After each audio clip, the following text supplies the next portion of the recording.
নমস্কার বন্ধুরা, তোমরা দেখছো এসএস অনলাইন সলিউশন। লক্ষ্মীর ভাণ্ডার প্রকল্প হলো পশ্চিমবঙ্গ সরকারের একটি প্রকল্প যা 2021 সালে চালু করা হয়েছিল, যেখানে 25 থেকে 60 বছর বয়সী সমাজের অর্থনৈতিকভাবে দুর্বল মহিলাদের ক্ষমতায়ন এবং স্বাবলম্বী করার উদ্দেশ্যে আর্থিক সহায়তা প্রদান করা হয়।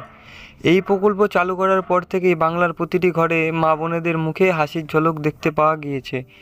এই প্রকল্পের অধীনে SC/ST পরিবারের সমস্ত মা বোনেদের প্রতি মাসে 1000 টাকা এবং অন্যদের প্রতি মাসে 500 টাকা করে সরাসরি তাদের ব্যাংক অ্যাকাউন্টে প্রদান করা হতো। তারপর আবারও পশ্চিমবঙ্গ রাজ্যের মাননীয় মুখ্যমন্ত্রী মমতা বন্দ্যোপাধ্যায় লক্ষ্মীর ভাণ্ডার প্রকল্প নিয়ে বড় ঘোষণা করলেন। তো ঘোষণা সম্বন্ধে আলোচনা হবে ভিডিওটির মাধ্যমে। লক্ষ্মীর ভাণ্ডার প্রকল্পের নতুন আপডেট চলে এসেছে আগস্ট মাসে 2024। তো যারা এখনও আমার চ্যানেলটি সাবস্ক্রাইব করেনি তারা প্লিজ আমার চ্যানেলটি সাবস্ক্রাইব করে দাও। লক্ষ্মীর ভাণ্ডার প্রকল্পের নতুন আপডেট 2024।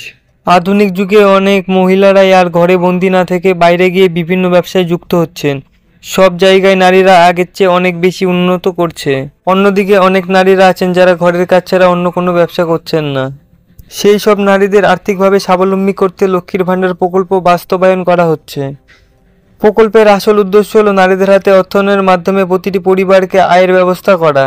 এটি সমাজ আরও অর্থ যোগ করবে এবং রাষ্ট্রের অর্থনীতিতে গুরুত্বপূর্ণ ভূমিকা পালন করছে।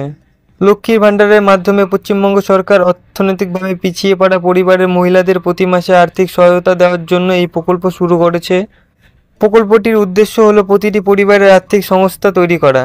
রাজ্য সরকার লক্ষ্মীর ভাণ্ডার প্রকল্পে এখনও পর্যন্ত 22,049 কোটি টাকার বেশি খরচা করেছে। বিধানসভায় এই তথ্য জানিয়েছেন রাজ্যের মহিলা ও শিশু কল্যাণ মন্ত্রী শশী পাঁজা। মন্ত্রী শশী পাঁজা বিধানসভায় জানিয়েছেন যে 2 আগস্ট 2023 পর্যন্ত কলকাতা পৌরসভায় 5,57,235 জন মহিলা লক্ষ্মী ভাণ্ডার প্রকল্পের অধীনে রয়েছেন। সমগ্র রাজ্য জুড়ে এই সংখ্যা হলো 1,98,37,033টি। সঞ্চয় স্থানে 22,049 কোটি টাকারও বেশি খরচা করেছে লক্ষ্মী। এখন থেকে লক্ষ্মীর ভাণ্ডার থেকে টাকা পেতে হলে এই শর্ত পূরণ করলেই টাকা পাবেন মহিলারা। রাজ্য সরকার এই নির্দেশিকা জারি করেছে।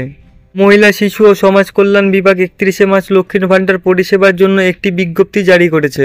বিজ্ঞপ্তি অনুসারে লক্ষ্মীর ভাণ্ডারের জন্য বরাদ্দ করা অর্থ সমস্ত ব্যাংক অ্যাকাউন্টে পাঠানো হবে যার সঙ্গে আধার কার্ড লিঙ্ক করা হয়েছে। তবে যাদের অ্যাকাউন্টে আধারের সঙ্গে যুক্ত নয় তাদের টাকা দেওয়া হবে কিনা তা স্পষ্ট নয়। সম্ভবত লক্ষ্মীর ভাণ্ডার এমন একটি প্রকল্প যা সরকারি কর্মসূচির সময় সুবিধার জন্য সর্বাধিক সংখ্যক আবেদন পেয়েছে। তো আগের নিয়ম ছিল লক্ষ্মীর ভাণ্ডারের সুবিধা পেতে হলে স্বাস্থ্যসাথী কার্ড থাকা বাধ্যতামূলক। তবে এই প্রকল্পের নিয়মে পরিবর্তন হওয়ায় অনেকেই খুশি।